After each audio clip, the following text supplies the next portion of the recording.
Hello, so today we will talk about the limit of a function. So this year we study functions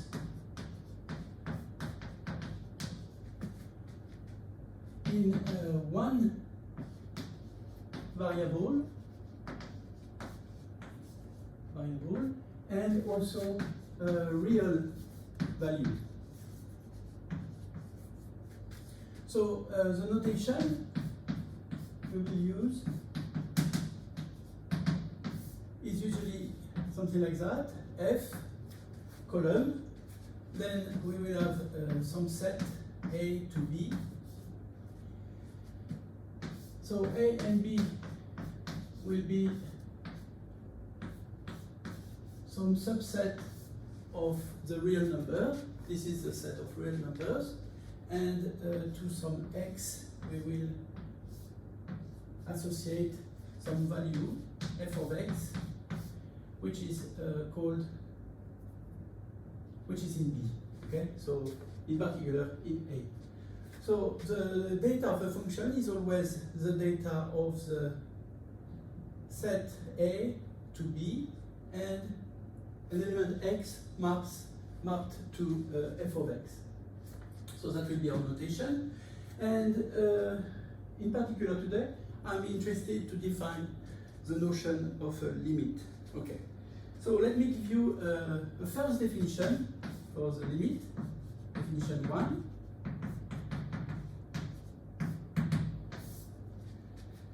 Okay, so we write limit when x goes to a of f of x equal L, and we say the limit of f of x as x approaches A is equal to L. Okay? So we will say that the limit of f of x as x approaches A is equal to L if we can make the values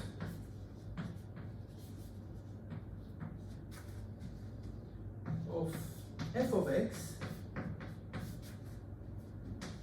arbitrarily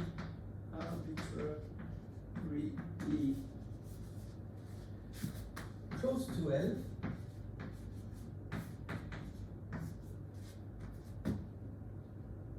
by taking x to be sufficiently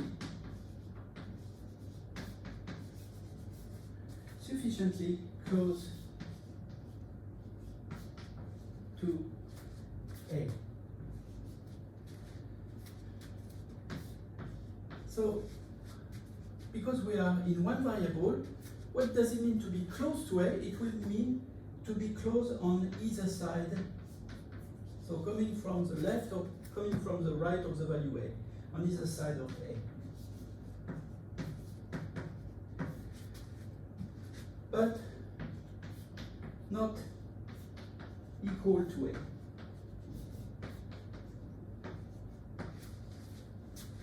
So actually, every single word in this definition is important. So here I have done an example. So you know that to the function f, we can associate the graph of f. So it's y here equal f of x. So this is this curve here. And so we want to study the limit at A. So the x, this is the x-axis, and these are the y-axis. Okay. So we want to study what happens near A. But we don't care, actually, this is written at the end. For considering the limit, we actually don't need to care about what happens exactly precisely at the value A. Okay, so we care about what happens just before or just after. Okay. Now let's read again this sentence. So we can make the values of f of x arbitrarily close to L. So here we have important adverb, arbitrarily. Arbitrarily close to L can be translated by saying that this f of x will be taken in this stripe. Okay, so we consider f of a plus some epsilon. Epsilon is a real number. Okay, so epsilon will be some real number. It's considered as small because we want to be close, arbitrarily close to the value. Okay, so it's supposedly very small and positive, and it's a real. So in this stripe, okay, coming from the left or coming from the right, we want to find x to be sufficiently close to A. Okay, so what it means is that if you are looking just before A, okay, so I call it A minus delta and A plus delta. So for any value here, we want the f of these values to be inside the stripe. Okay, when this is possible, for any epsilon, then you will say that there is a limit at A. So the function f has a limit at A. Okay. Now we can also have an approach where we will look on the left side only or on the right side only. So let me write this down. So one-sided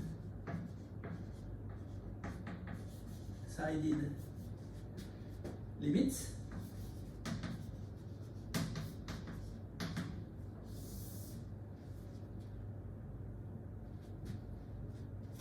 definition 2.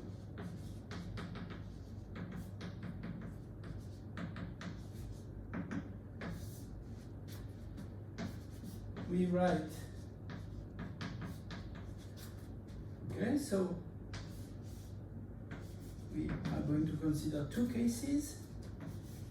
The limit of f of x when x approaches to A minus will mean that we are just before minus something, so minus a delta.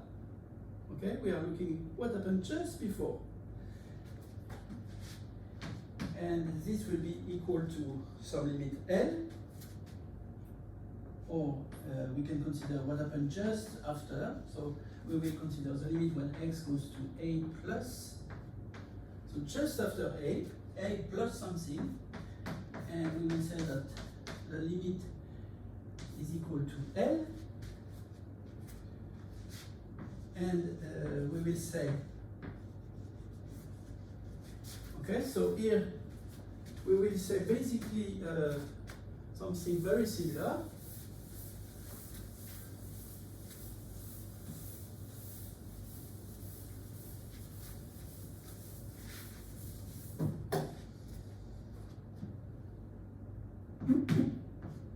So if we are just before, we will call it the left hand limit.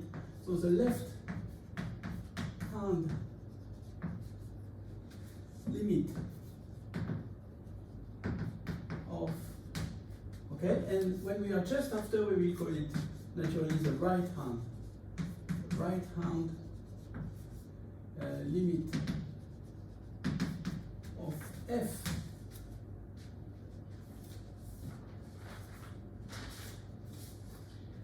of x as x approaches A from from, okay, so from,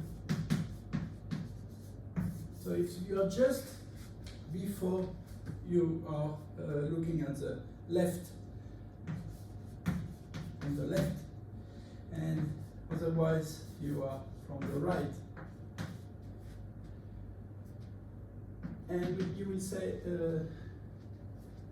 okay, so from the,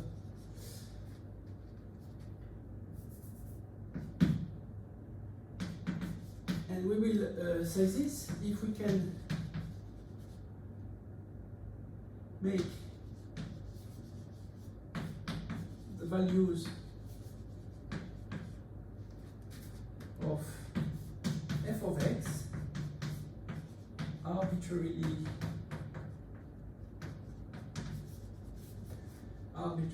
close to L by taking x to be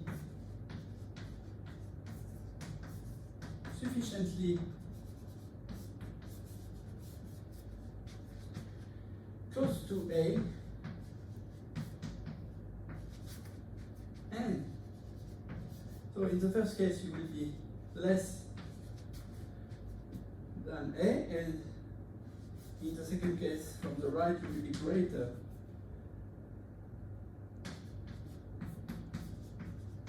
than A. Okay. So in definition 1, we consider the notion of limit, okay? And we said that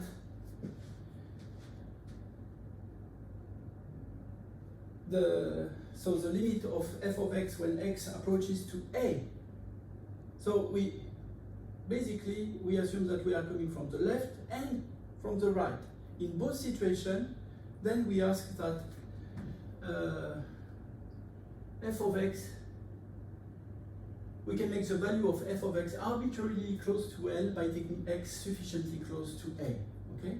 And in the definition 2, we are considering separately when we are coming from the left or when we are coming from the right. So obviously, so by definition, I would say, by definition,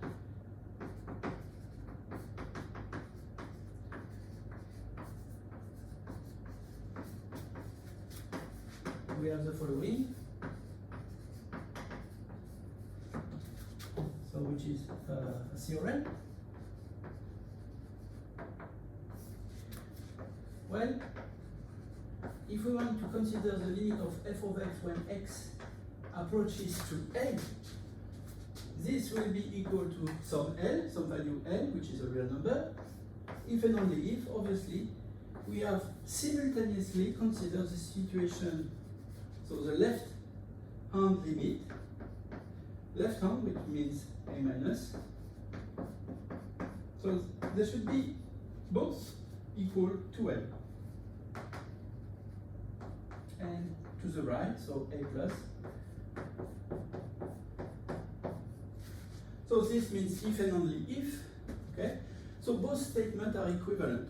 You can, when you say that you have a limit, that f has the limit L when x approaches to A, it is the same to say that it has a left-hand side limit and a right-hand side limit, both equal to L.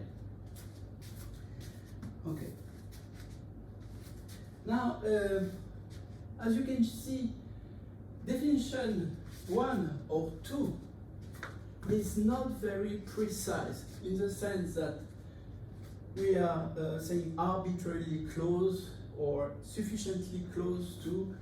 So this is not the best possible definition. In particular, it would be quite difficult to prove anything using definition 1 or 2, okay? But we can, therefore, we need a precise definition. So this is our best definition, definition 3.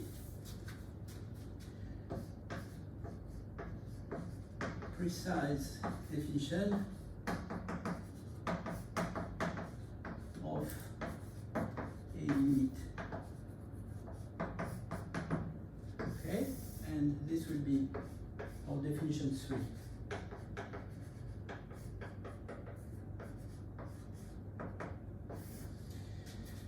Okay, so what is its definition?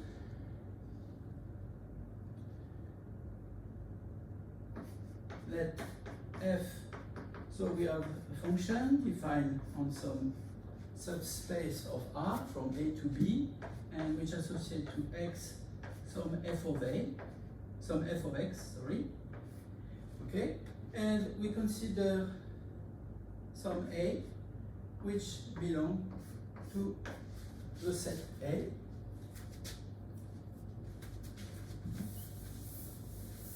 Then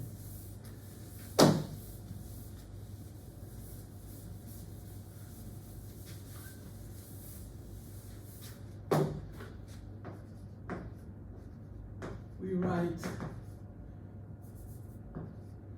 limit of f of x when x approaches to A equal L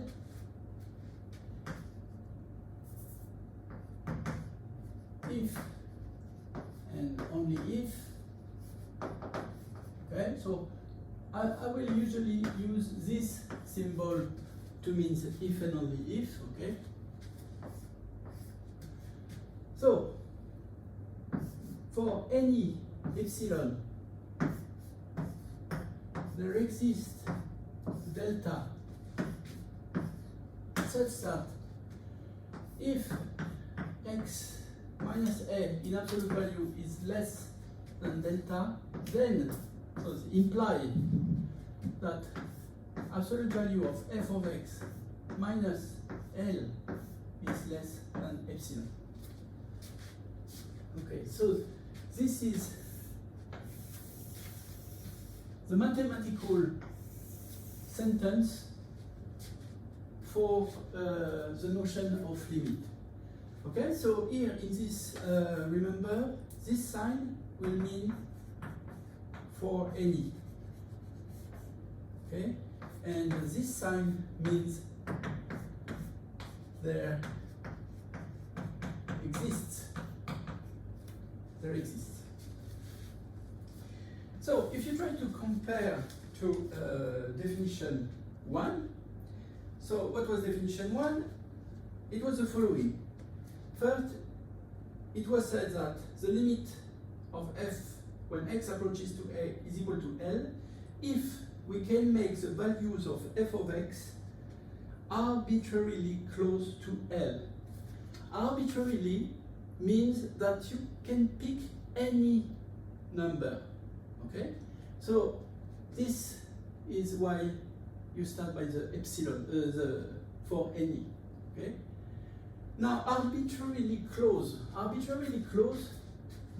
to the value L means that the absolute value, so basically what means is just this part means that the value of f of x,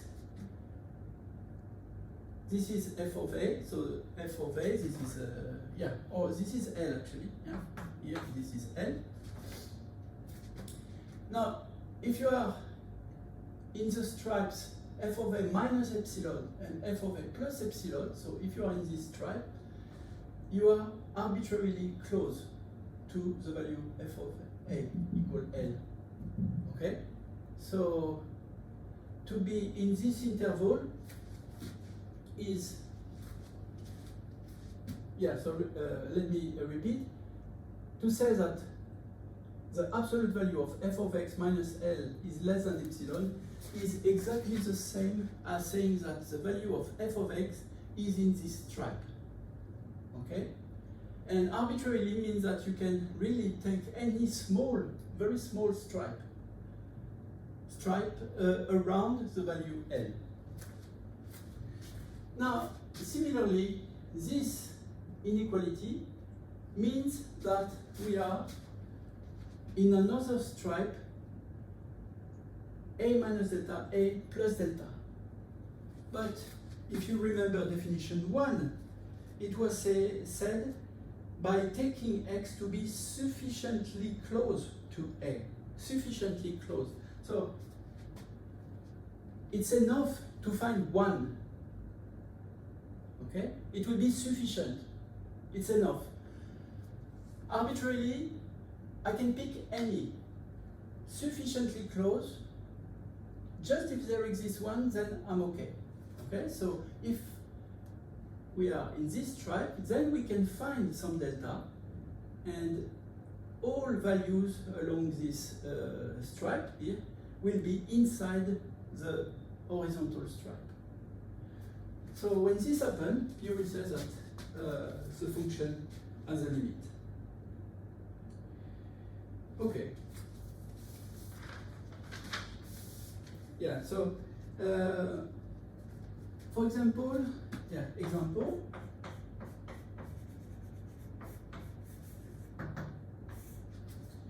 We want to prove that the limit when x goes to 3 of the function 4x minus 5 is equal to 7. Okay? So if we have to find this, then we will use the following method to solve this kind of exercise. Okay, so solution. So this will be your model solution. First of all, what we are going to say must be true for any epsilon, which means that we are going to fix some epsilon, which will be a real number greater than 0.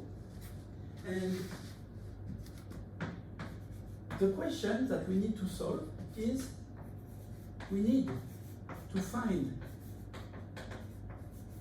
a delta. So this will belong to the real number, and it will be also positive. Okay? And this delta will depending on epsilon. Okay? If I pick one epsilon, I can pick one delta. If I choose another epsilon, I will pick another delta. Okay? But so if we fix this epsilon, we want to find a delta depending on epsilon. We can denote it delta subscript epsilon. This notation, epsilon in the subscript, means just that delta depends on epsilon. Okay, we need to find a delta such that okay, so I will use very frequently this abbreviation. So this means such that. Okay. If we have x minus, so here we are studying the limit at some value. Which value? Well, this is here. Okay, this is our little a. So when x minus a, so minus 3, should be less than delta epsilon. So if this happens, then necessarily we should have absolute value. So, I just plug in the values here. So what is the f of x? In my case, f of x is 4x minus 5, okay? And then here, minus L. What is L? Well, L is given in the statement. It should be 7, okay? So I'm going to write 7. Then I close the bracket, and then less than epsilon. So the question I need to solve is this one. We fix a delta, and we must find a delta epsilon, which means that this delta depends on this fixed value epsilon, such that this sentence will be true, which is if x minus 3 is less than delta epsilon, then I should have 4x minus 5 minus 7 less than epsilon. Okay, so how do we solve that? First of all, we are going to rewrite this, okay? Because this can be rewritten a little differently. Okay, so let me erase this for now.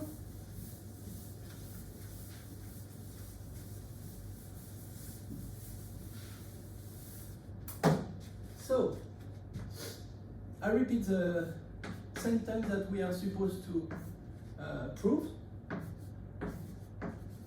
Then we should prove, is it true that if x minus 3 is less than delta epsilon, then 4x, so minus 5 minus 7 is minus 12. This should be less than the epsilon. Now this can be written again. I can put 4 into factors and it will be x minus 3 less than epsilon. Yeah, so here have a look. To solve this question, you will always write down these lines, okay? You will start by this. And the game will be to write this part in a similar way as this part. So here, what are we noticing? Yeah, we can notice that this is just 4 times the value here, okay? So how do we, which delta can we pick such that this sentence will become automatically true, okay? Well, look at that. If I, so here, I just take delta epsilon to be equal, so it will depend on epsilon. I will take it to be epsilon divided by 4, okay? Now, let's check that this sentence becomes true. So I have x minus 3 less than my delta epsilon, which is equal to epsilon divided by 4, okay? But this is just saying, so this is equivalent to say that 4 times x minus 3 is less than epsilon, isn't it? I just put the 4 here, okay? And now, is it true that this 4 x minus 3 less than epsilon implies the right hand side, which is 4 x minus 3 epsilon? Yeah, of course, this is the same, okay? So the correct answer is this one. For a fixed epsilon, we have found a delta. As you can see, it's a real number and it's positive, okay? It's epsilon divided by 4, and epsilon was a real number positive. And this sentence becomes automatically true, okay? So this is basically how you prove mathematically that the limit of f of x at some value a is some value L, okay? I will give you some exercise.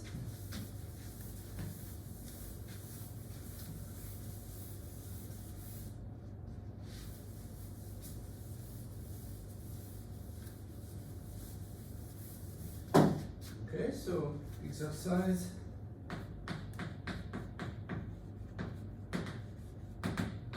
We are going to prove that the limit when x goes to 0 plus. So be careful, it's a slightly different. Here we just ask the the right hand limit, okay?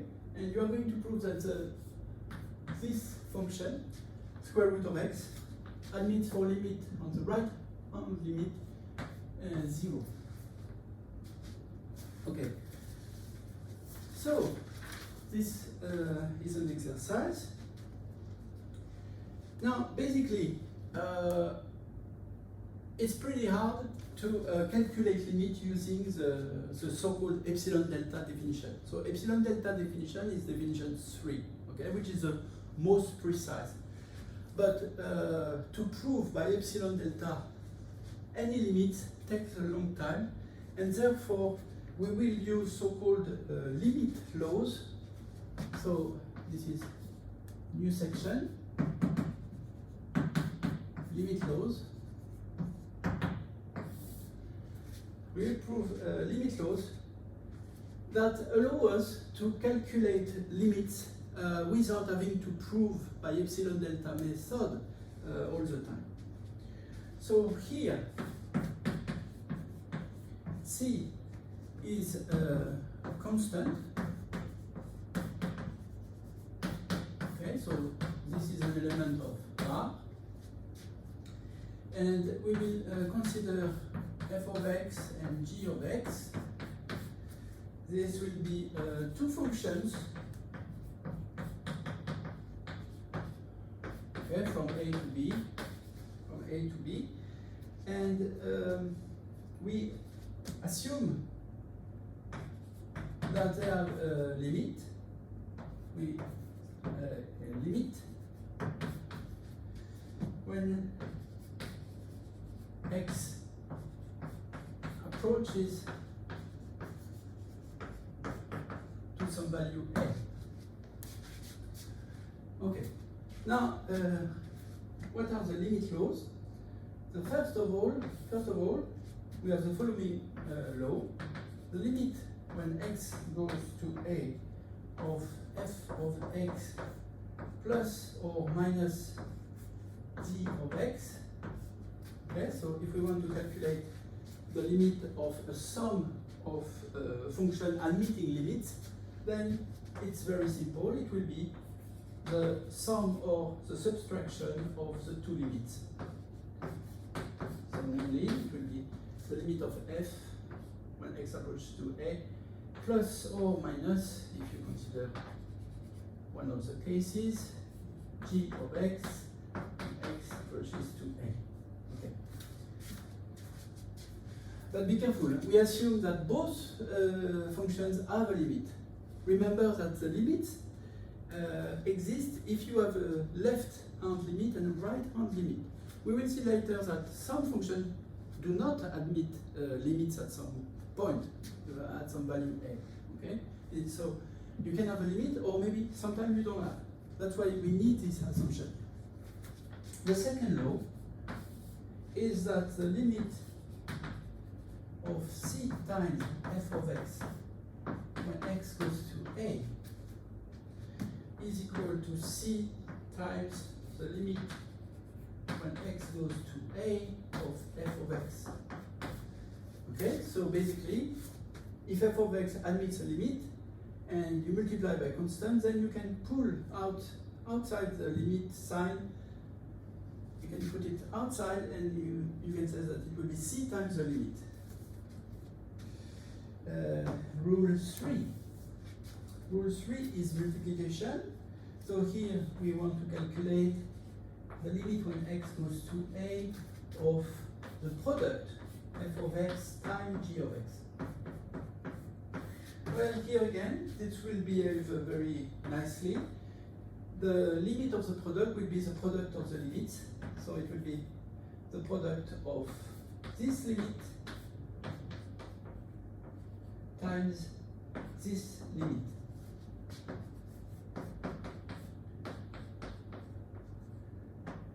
Yeah.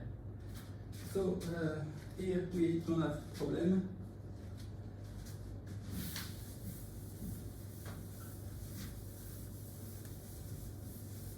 Okay. So limit law number 4. Now, here we want to study the quotient of functions. So here we have a little problem. So basically, we need to assume that the limit of the function g of x when x goes to a is not, so it exists, but it's not 0. We need this condition. Then, in this case, we can say that the limit of the quotient f of x over g of x when x approaches to a, this will be the quotient of the limit.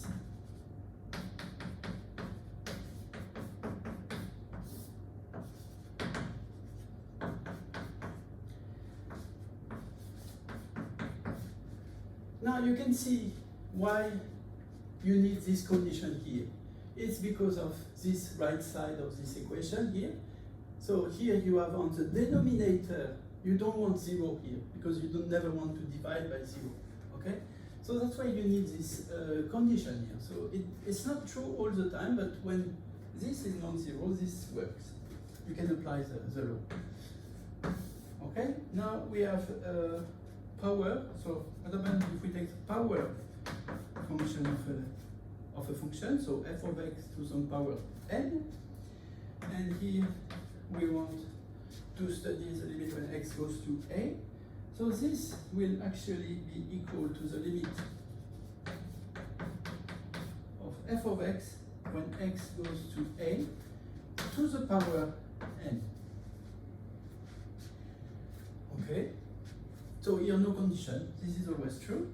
And we can take also nth root power. So here we assume that the limit when x goes to a of the nth root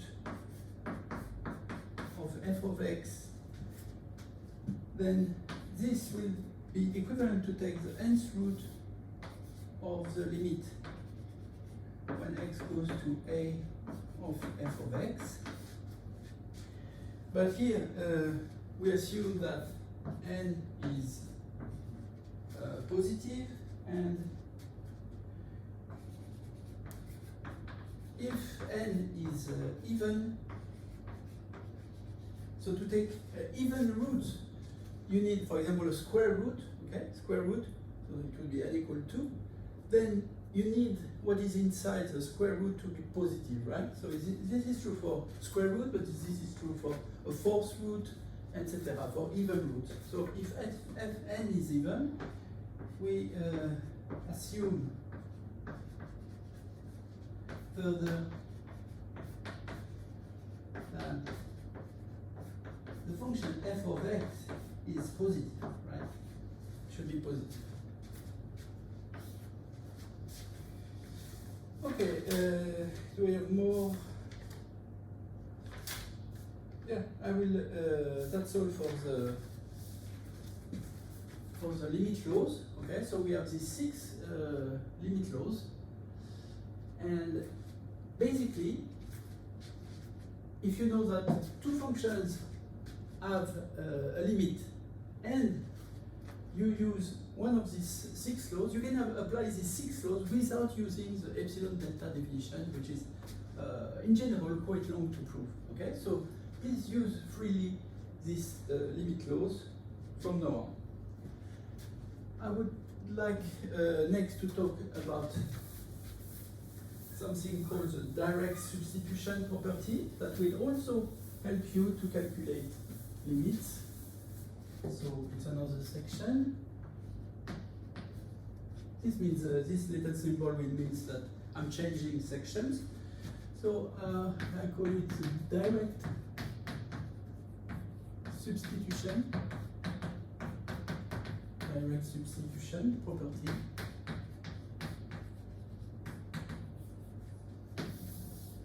Okay. So first of all, I would like to do a few recall on vocabulary.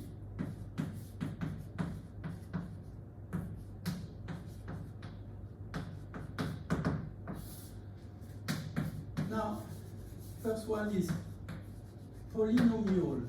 Polynomial. So polynomial, what is a polynomial?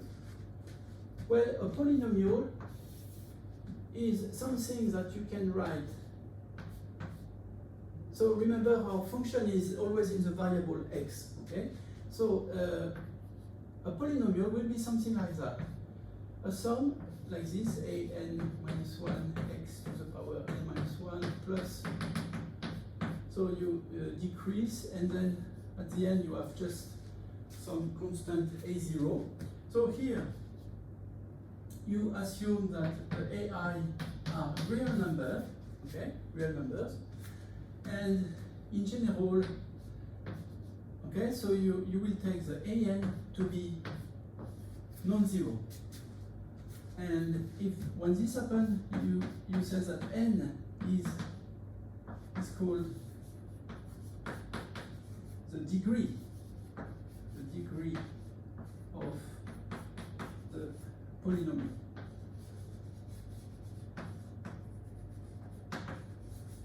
Okay, but only if this is non-zero.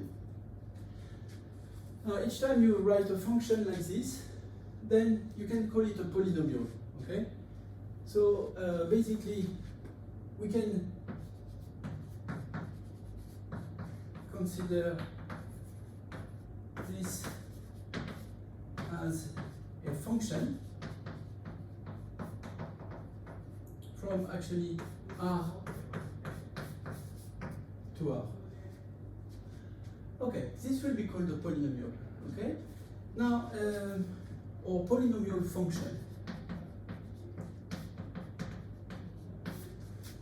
Now we have also the notion of rational function.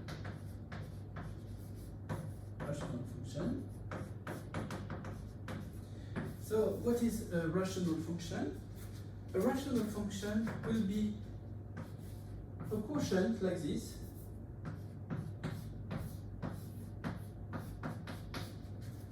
So this is a rational function where P of x and Q of x are polynomial functions.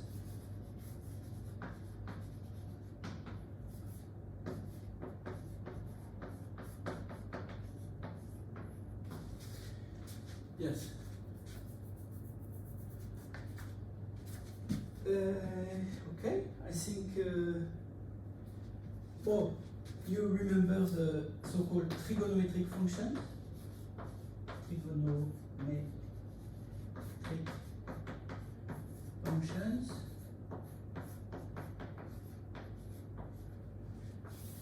Okay, so by this I mean, for example, cos, sine, and tangent, this kind of function. Okay, I will call them trigonometric function. Okay, I'm done with vocabulary. Now I would like to talk about the direct substitution property.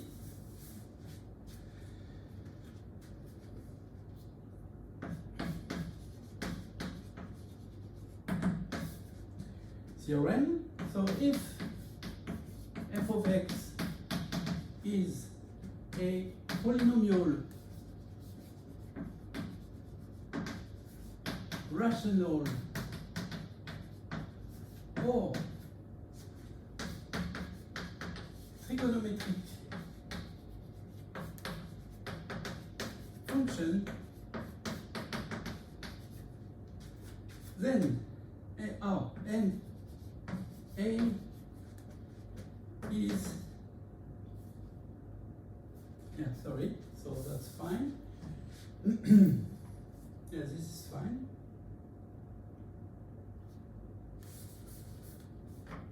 Then, yeah, I can still say it. Huh? Yeah, sorry. And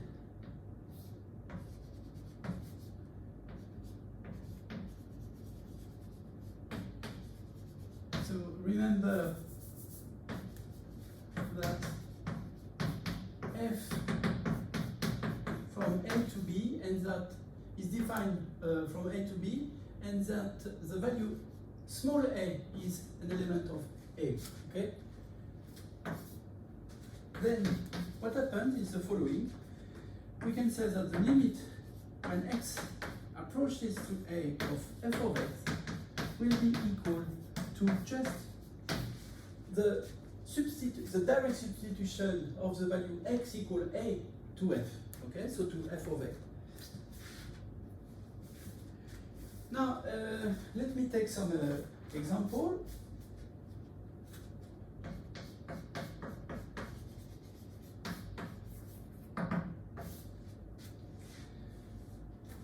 So if I want to calculate the limit when x goes to 1 of x squared minus 1 divided by x minus 1, okay? So here we cannot apply direct substitution. This is definitely a rational function, okay? Okay, so in fact the result should be 2 Okay.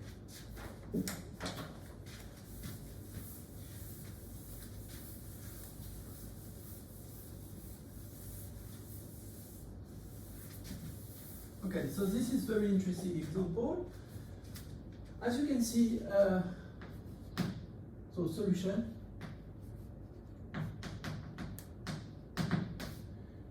F of x equal here x squared minus 1 divided by x minus 1. So this is a rational function. Rational function. Okay. This is a rational function because it's a quotient of two polynomials. Now we want to study the limit at a equal 1. But the problem is that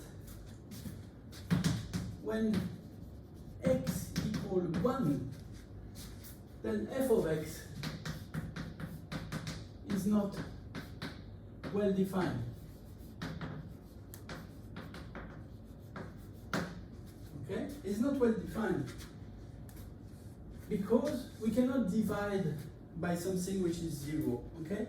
So here it's really a case that the a doesn't belong to the capital A. Okay? So here what would be the largest capital A? In fact, our function would be defined precisely for all possible values of R except the value x equal 1. Okay? So f here is really something defined on this kind of set. And so the small a doesn't belong to A. Okay? So the conclusion of that is that we cannot apply direct substitution.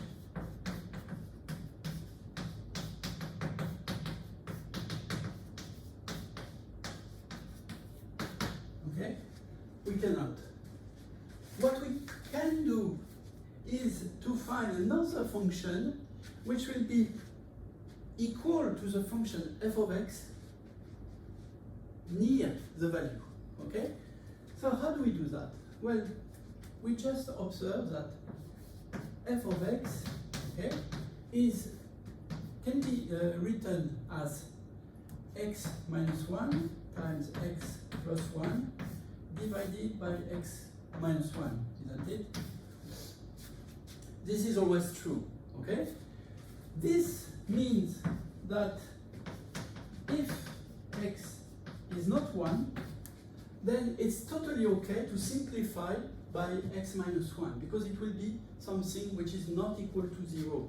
So if x is not 1, then it's totally okay to say that this is equal to another function which will be equal to the function x plus 1. Okay, I just simplify. But I can say that these two functions are equal everywhere except at 1. Okay. So basically, these two functions are equal except at 1. And what do we know about limits?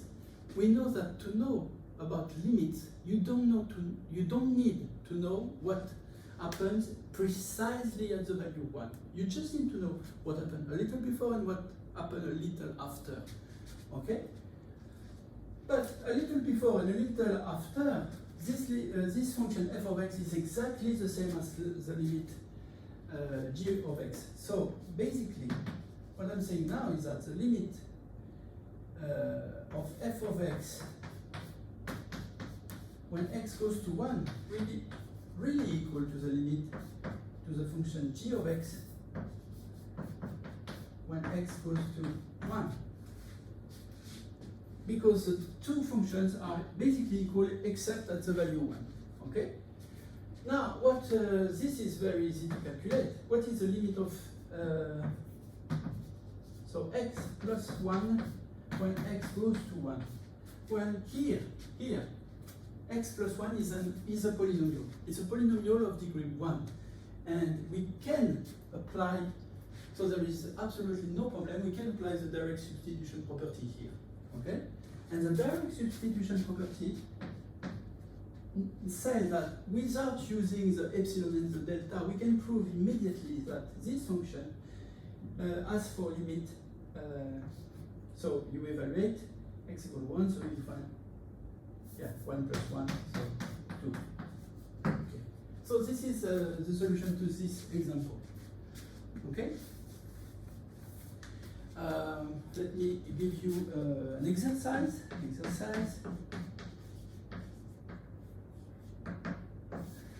Okay, so you are going to prove that the limit when x goes to -2 of x to the cube plus 2x squared minus 1 divided by 5 minus 3x is equal, so it should be equal to -1 over 11. All right.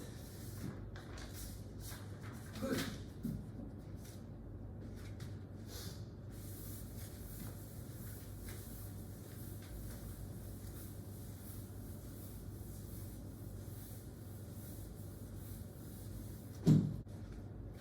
Okay, so I will stop here for today.